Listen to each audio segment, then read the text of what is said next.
Hey BookTube, welcome to Jackie's Literary Corner. I am Jackie and it's time for another Bookish update. So I guess I'm doing what I did last year, which is updating you guys on days I have off. Which, yeah, I don't like making videos on days that I know I have to be at work because I know I like to talk a lot in my videos. So I don't know how long they're going to be.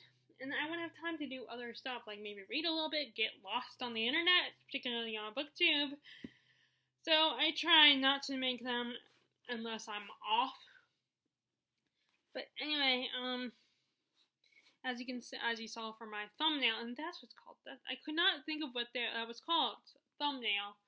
I went to the library, and I also went to the bookstore because they had a sale there for buy paperbacks for $1. Although ironically, when I went to purchase my paperbacks, because they are paperbacks technically, like physically they are. The cashier woman was like, when I looked at her funny, I guess it was like, oh, I thought she was like, well, no, those don't count, which didn't make any sense. But because they're technically mass market paperbacks, so maybe because they're trade paperbacks don't count. Maybe it's only for mass market or regular paperbacks. I don't know. And maybe classics it doesn't count. So I still had to pay $6 for 3 books. It's very disappointing because then that defeats the point of why I went there in the first place. But hi Rascal. We're not pawing, so that means you must want to be pet, or either that or you want to get on my lap.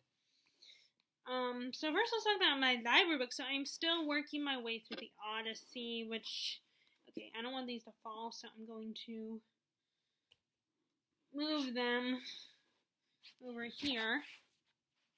Off of my, so let me move this as well, so Rascal can get up here. Come on. Come on.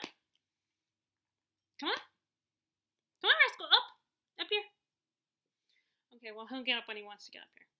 Okay, so, still working on the Odyssey. I've got into book 6. But, okay, there he is. You see that the brownness. That's him. But, Telemachus is going to find his father with a little help from Athena, or the way it's spelled, it looks like Athene.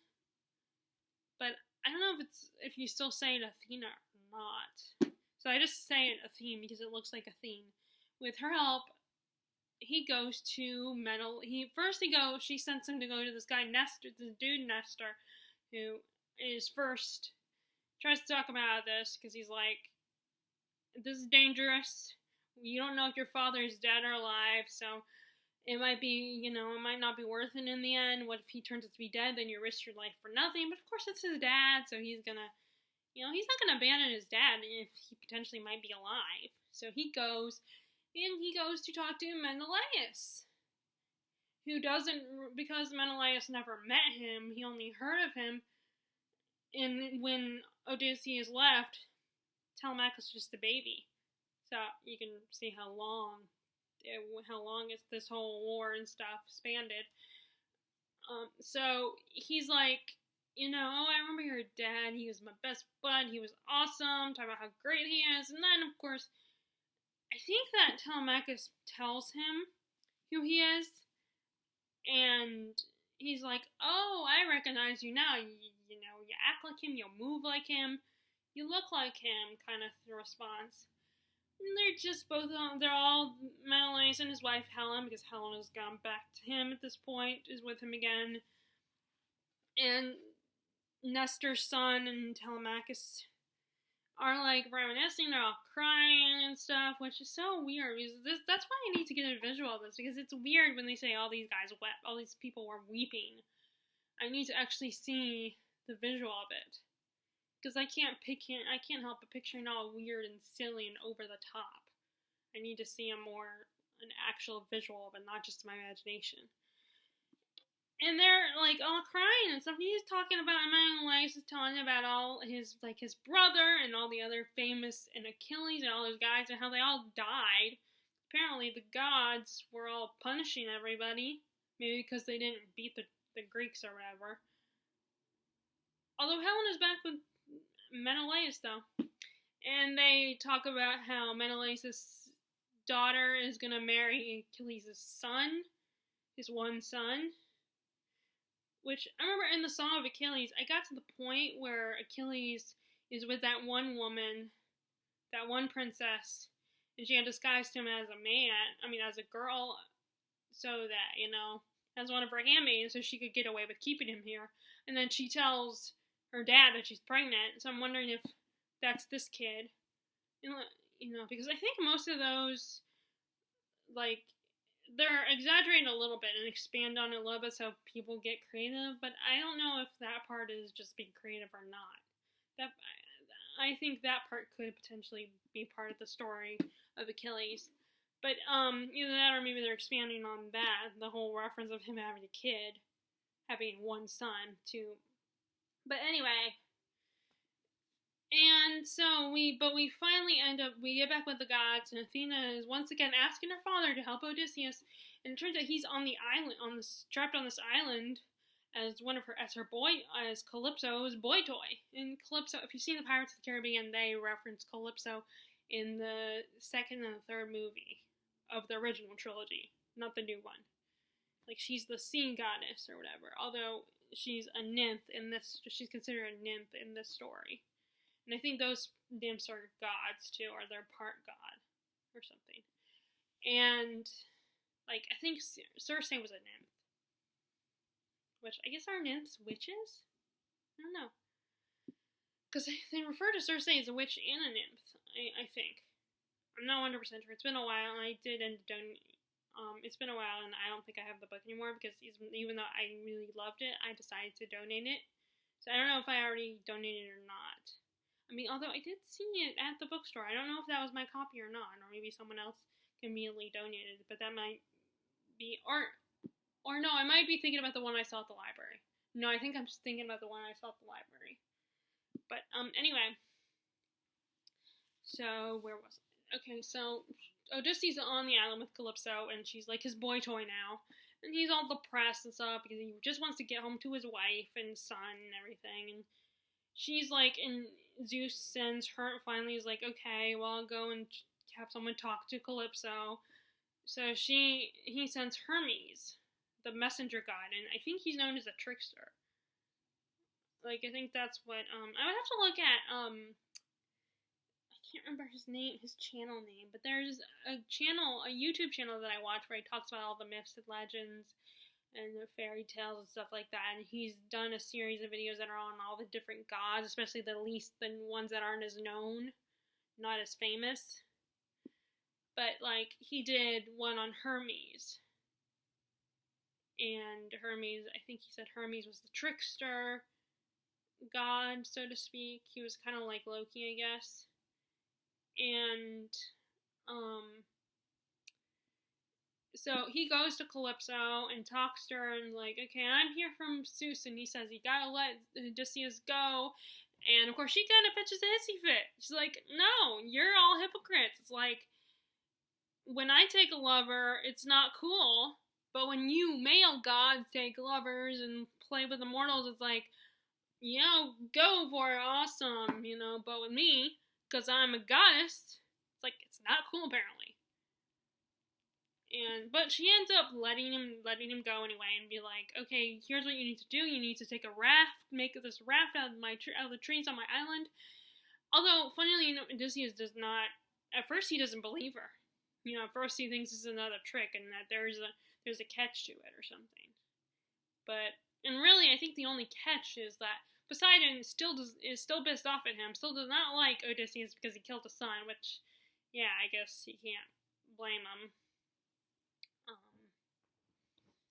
And I'm saying about the Cyclops, which I think they do reference that they do talk about that in the Percy Jackson series. Are you trying to get comfortable? I think, they include that in the Percy Jackson series. Although he doesn't look as scary and ugly as in the, He actually just looks like just a guy with one eyeball and crazy hair, but it's not like he's like, sometimes, like, he doesn't look like the Hercules cartoon version of a Cyclops, put it that way. But, he actually looks like a regular human, just with two eyes, with one eye. But anyway, so he goes, he goes, he makes the raft and everything, but of course Poseidon kind of wrecks things for him, he comes very close to drowning and basically makes his trip not very easy and lots of rough waters and stuff like that. And then this other nymph or goddess or whatever, which I don't remember her name. Let me see if I can. It might take a long time to. I don't know if I'll find it or not, but.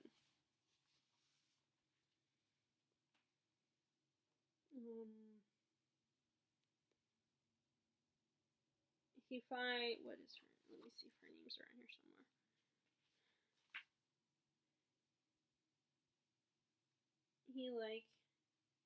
And I think he also thinks it's. Oh, it might be Amphitrite. That might be who it is. Let's see.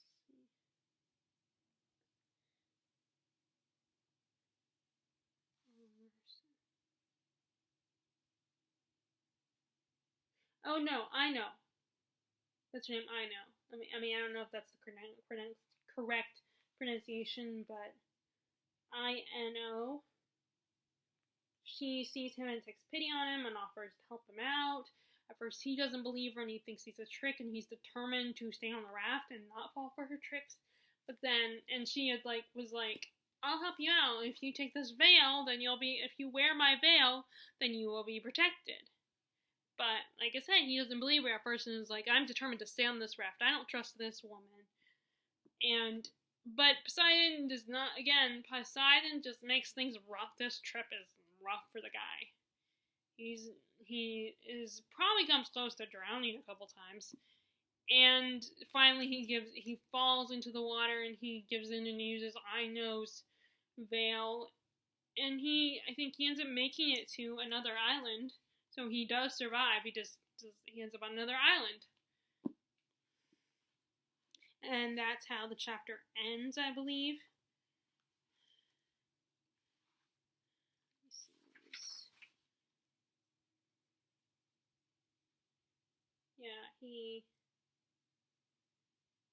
So now I don't know when he's gonna get to Circe yet. I don't know when he's gonna get to.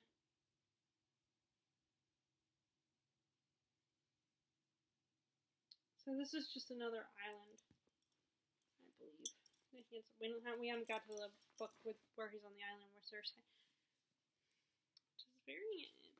And also, so Penelope, the suitors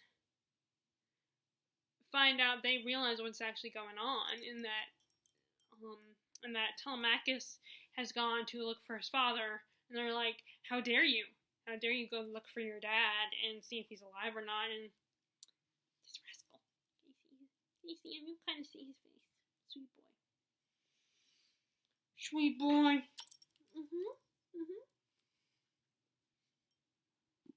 So they are not happy with that. So it's like, really? So now you're only mad at Telemachus for doing this. We're going to search for his father because it will ruin your plans to flirt and pursue Penelope, which she is. I'm pretty sure she's not interested in either one of these guys, any of these guys. So I'm still wondering, but I'm thinking that that one guy who basically made it seem like Penelope was a bit of a hoe, that it was really not the case, that he was just, they wanted to get with her and stuff because she's beautiful and all that, and they probably want control of Odysseus' land and all that stuff, all his riches and everything. And they, like I said, they don't like that Telemachus has gone to find him. It's like they've ruined their plans, and so they decide they're gonna go, meet up with him, meet him halfway, and have him killed, and try to get him killed. So it's like, which is really stupid because it's like, It's not your decision. First of all, this kid is trying to find his father. He wants his dad back. He is hoping and praying that his dad, who went to war and might have died, who he hasn't seen in years, the last time he saw him, he was a baby. It's like, you expect him to drop everything so that you can get with his mom? And does his mom even want that? I mean, I don't think she wants either of them. She's staying loyal to her family, to her son. Which, speaking of Penelope, she's not very happy with Telemachus for just leaving and not even bothering telling her that he's leaving. But he did, one of the one servant that he did tell that he was going, but he was like, don't tell my mom. Just wait until, like, after 12 days, or if she somehow finds out and starts asking questions, then yeah, you can tell her. And I don't know what to make of this one line. There's a line that he says, I don't want to something, I don't remember the exact words, but something along the lines of, I don't want to ruin my mom's beauty by her crying or something, like something to do with her beauty and crying. It's just, I get the impression he's like saying, oh, so you don't like your mom's not pretty when she cries. But then I don't know if it really just a code for he doesn't want her upset. He just doesn't want to see her heartbroken or anything, or want her to get her hopes up. Maybe that's really what it means. But then again, this is ancient literature, and there was more sexism back then. And they weren't aware of it was as sexism. It was just how it was. So I don't know if it's that or not. Which, by the way, actually at the bookstore I saw this edition of the Iliad at the bookstore. And I almost would attempt, but I already bought the paperback edition. And I was hoping for the Odyssey. But they did not have the Odyssey. Not even this edition, so I was not happy about that. But anyway, although it wouldn't apply to the sale anyway, so apparently wouldn't apply to the sale anyway, either way, because I don't know if it has anything to do with the fact that they're mass market paperbacks, or because they're trade paperbacks, and maybe the paperbacks that only count are like mass market or whatever, like the smaller paperbacks, or maybe because they're classics or something. I don't know. I don't understand why they didn't count. I mean, they were technically paperbacks. But I'll show them to you in a minute. So she's all like, and she sends a spy to spy, and that finds out another servant is spying for her and find out what the suitors are intending to do, and he reports back to her what's going on, and that's when she finds out about her son leaving her here to go find his father. And she's like, she's of course upset about the whole thing. And she's all depressed and stuff, and doesn't want, and just misses her family, her husband and son. She doesn't care about all these other guys, and she's worried for her son because these guys are planning on killing him, all so they can get with her. But, of course, those guys don't care. None of the guys care what Penelope wants. Which now that I'm reading this, I'm kind of curious. I know that there's a book about Penelope that is more recent. That's supposed to be her point of view, just kind of like how Circe was the point of view was all about the witch, Circe. I don't know how the pronunciation is. Classics Club edition.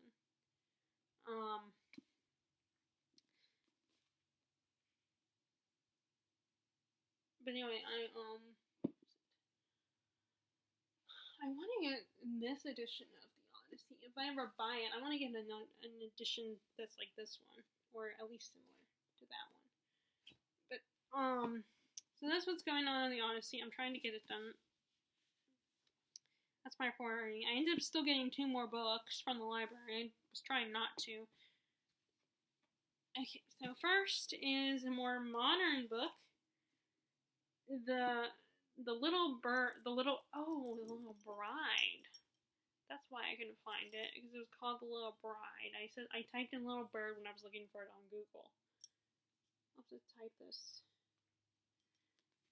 But this, from what I read in the back, this young woman comes to marry this guy, and she has all these dreams and stuff. But she realizes when she ends up to meeting this guy, it turns out that he's an old dude. So 16-year-old Minna lost journeys from Odessa to America. I don't know where Odessa is.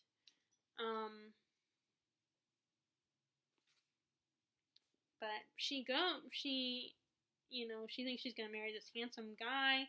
She's a mail order bride. She's all excited because, he's handsome, wealthy. But then she gets there, and he's an old dude, rigidly orthodox, and he lives in a one-room hut in South Dakota with his two teenage sons. So it's not a great situation, but then she starts to fall for one of his sons, who is actually her age. Because I think she's 16. So that's not going to go over very well. It's going to be very interesting. What she looks really, so I don't know where Odessa is, if that's Europe or somewhere. I was thinking this is like Asian or Middle Eastern, but this image, she looks white. I don't know if it's supposed to be, and the author is white too. So I don't know if it's one of these things.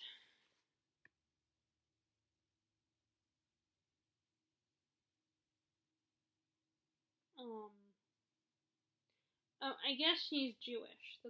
So she's Jewish. And like saying Orthodox. The guy's Orthodox, so yeah, so it's not. Which I didn't like. Whenever I think of male,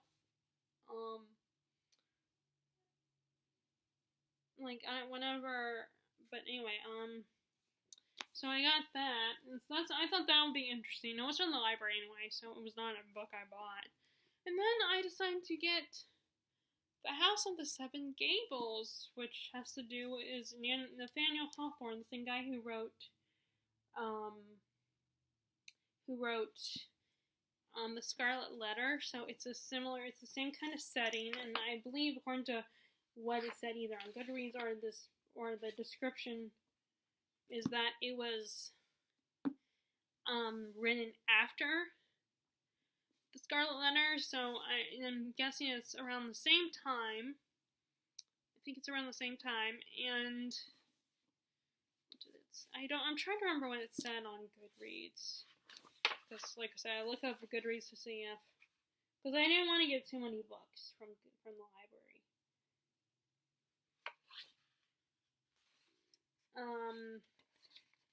I think it's a family saga kind of movie. Kind of story. Why did I say movie? I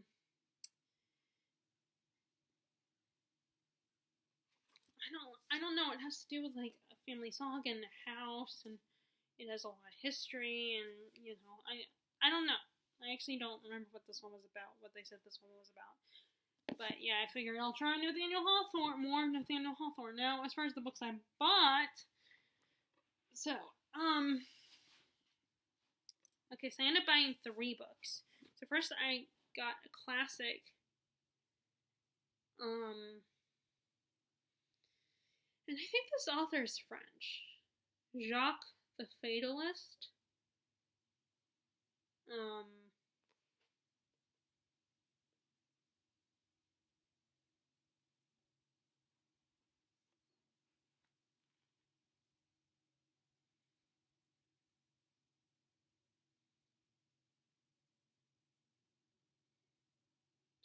So Jacques is the servant, and then you have the master, and it's all about them and their relationship, and like one of those probably more philosophical reads. Oh, and this originally I think was a library book, it's an used copy.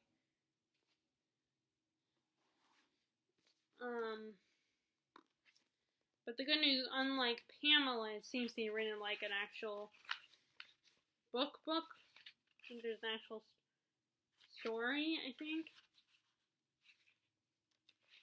I mean, not that there was anything wrong with epistolary novels. Oh, wait, no, it's a play. Never mind. Never mind. I thought it was a novel, but actually it's a play.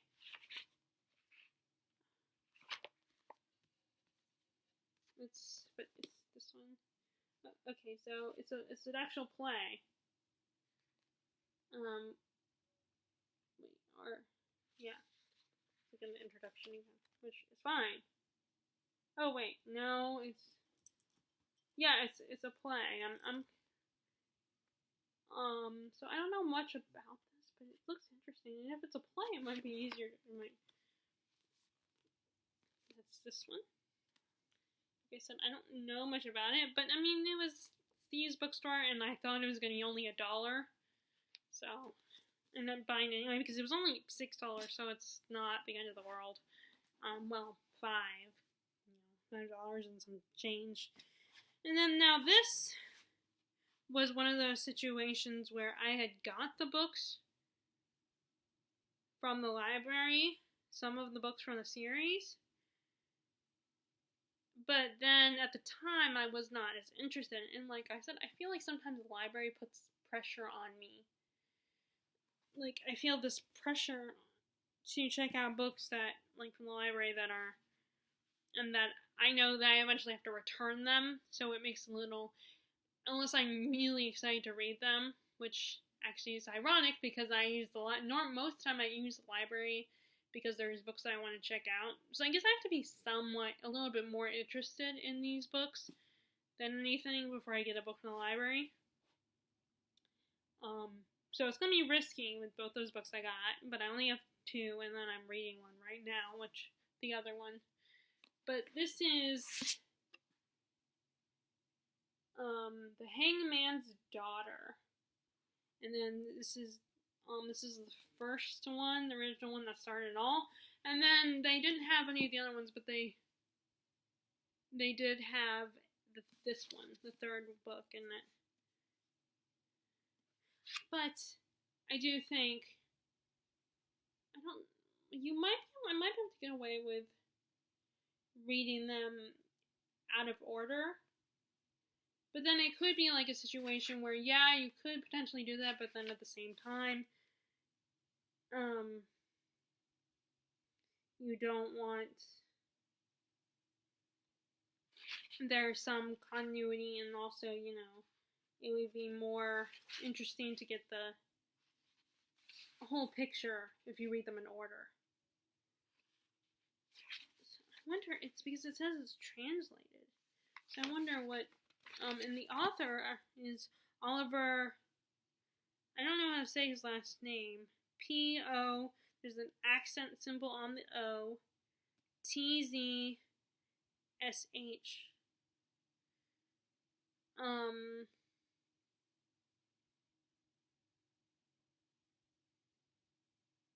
So I don't know where in history this is. But I will find out once I start reading it. It might be, well, this one, The Beggar King takes place in the Alps. So maybe it's Switzerland or Canada. Switzerland or Canada. And this first one,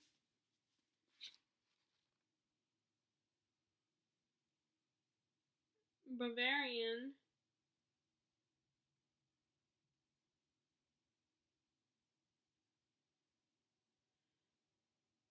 So Bavaria.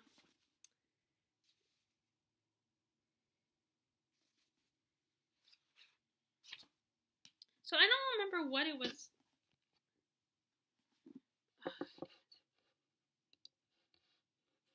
I don't remember what it's about much. Like I said, at the time I wasn't, but now that I have the books, I bought them, maybe I would be a little more intrigued by it. And also, it's something that I would like to kind of get into without looking up who was into the book and if there's any people who read it first, and then, because sometimes I think that's what kind of takes away the specialness of the book. I mean, not the specialness, but like it being something special to me. It's like something I discovered on my own, something that I know a lot about.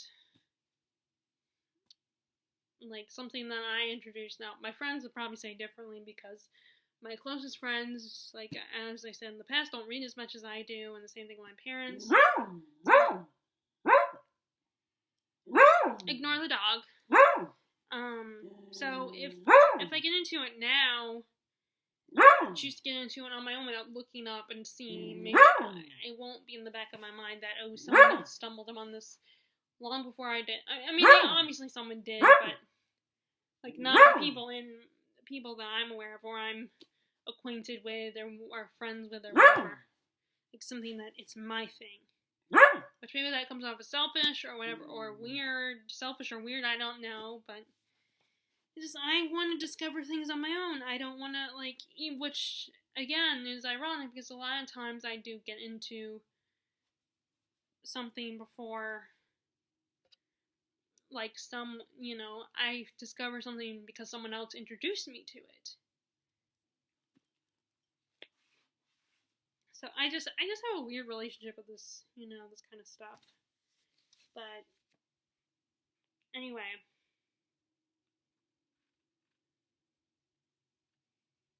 And so, Bavaria. So I think that's... the author lives with his family in Munich. Sorry, I keep getting distracted. But anyway. Okay, so I didn't do any I tried to do a little bit of reading last night, but then I kept falling asleep, which is funny because then I ended up not being able to go back to sleep. But I attempted to read American Gods a little bit, and I didn't get very far into it. I know that they, like, escaped the two guys that kidnapped Shadow, and him and Wednesday escape, and they're traveling, and he's asking him questions, because of course at this point he knows who Wednesday is, and he knows who everybody else is, and know what all this big thing is all about. He has some idea of it now, and he's dealing with gods, and he's asking him all these questions, and they end up going to some place to eat. They grab some food, and he's flirting with a waitress, but then he starts to make her a little uncomfortable, and I think he is having some kind of power over her, some hypnotic effect, because he's a god, and he can do that. And I think he's trying to tell Shadow how easy it is to manipulate people, to manipulate mortals and humans.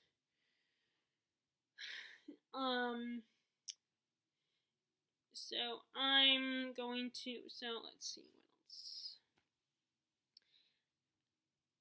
And I guess that's it. That's all I have to tell you guys right now. I'm going to do some reading today. Probably read these two.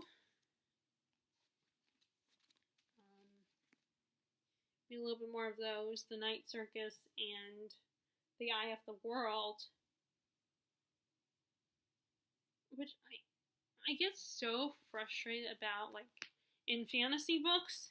Which it does provide an interesting contrast. But in fantasy books, when you have characters that are, like, non-violent, like, they don't want violence, they don't want to kill anything, and I'm thinking, even, granted, I guess I can't really say anything because I've never been in this kind of position where I've had to kill someone, so maybe I would probably also feel the same way, and not want to kill anything, because, it takes a very strong-willed person to resort to murder, even if they deserve it, even if, it's like, they still, it takes a lot. I imagine it does take a lot. But at the same time, when I'm reading the book, I get very, like, considering the world you're in, you're gonna have to get over that. You're facing these powerful bad guys that are trying to come after you, and it doesn't matter if you're all, like, non-violent, or you don't want violence, you want peace and stuff. It's like, that's not gonna work. And Perrin gets all squeamish because he has to kill something to protect Edwin, and he's now ashamed. He's like, I'm never going to use my axe again. And maybe that's the residual effects of the people that he was just with. because that group of people he's traveling with, which I got cult vibes from them, that they're very peaceful and they want non-violent, and they will walk away from a fight very easily. And at first he's like, again, he doesn't understand that, but then now he's all, oh my god, I used to kill somebody, so I don't want to do it. He's like freaking out, like, I don't want to do it. I'm never going to use my axe again. Of course, Elias, prevents him throwing it away. It's like, no, you're using it again. Because they're in a world where they have to fight. There's bad guys that are not going to just leave them alone just because they're like, oh, I don't believe in non-violence. I don't believe in not using violence, and the bad guys don't care. And they're not going to just leave you alone and walk away. And especially since these bad guys aren't even human.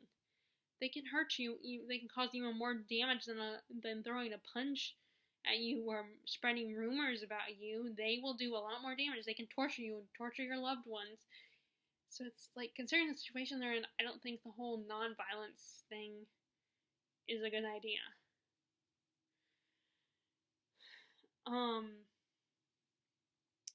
And then we are in the night circus. So where we've been introduced to Bailey, we already met Bailey, and he was dared to go into the night circus, come to his town in Concord, Massachusetts, and he's dared by I think his sister Caroline to go steal something from the circus, and he does. He sneaks in there, but he gets caught by this little redhead girl, and she offers to help him escape.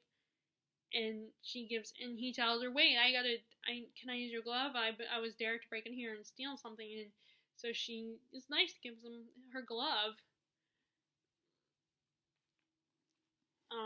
And then we're at the point where Bailey's college age now, and his dad, his sister, was suggested to go to Radcliffe, but then I think their dad was like, no about it, and she doesn't put up much of a fight. And even though the grandma encourages it, and then she also encourages for her grandson, for Bailey to go, not to go to Harvard, and the sister's like, oh, I don't care, I never really cared, but of course, to me, that's crap. You do care. And she's just trying to play as cool because she knows their father won't let them. And he actually wants to go, and his grandma's like encouraging him to go, but she's also saying, do what you want to do what's best for you. But the dad is like, no, I need you to stay here and work on the farm. And I do not like reading characters that have parents like that. It's because it's incredibly annoying. Those kind of parents who are so rigid and like, I need your help to take care of the farm. I'm not going to let you be what you want. You have to be what I want you to be. You have to be, just like me kind of mentality almost. It's like, no. They're so determined that make sure their kids represent them in the best way possible and help them out. That's like they don't consider. They selfishly don't even think about their kids, what their kids want, their kids' dreams, and helping their kids out because us, and it's like, it's about your kids now. It's not about you anymore. And that's you wanting your son to stay and run the farm with you. That's about you. But that's not what Bailey wants. So Cecilia has gone to audition for Chandras, and Marco realizes who she is because she does all these cool, awesome, real magic stuff. So, and he knows what this means, that she's competition, but he also is seriously drawn to her. He sees her and he's like, she's so beautiful, like he helped be enchanted by her. And, he's very frustrated and everything because he knows that this means competition has arrived. And Isabel, his current girlfriend, is like, oh, the circus must be the venue.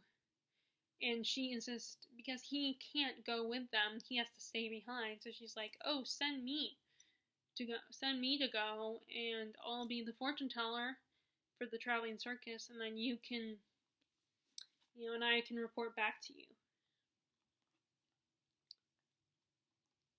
I feel bad for her, though, because, of course, you know, I remember how it ended. But I feel bad for Isabel because she seemed like a nice girl. And she deserves happiness. But like I said, you know what's going to happen. And, well, anyway,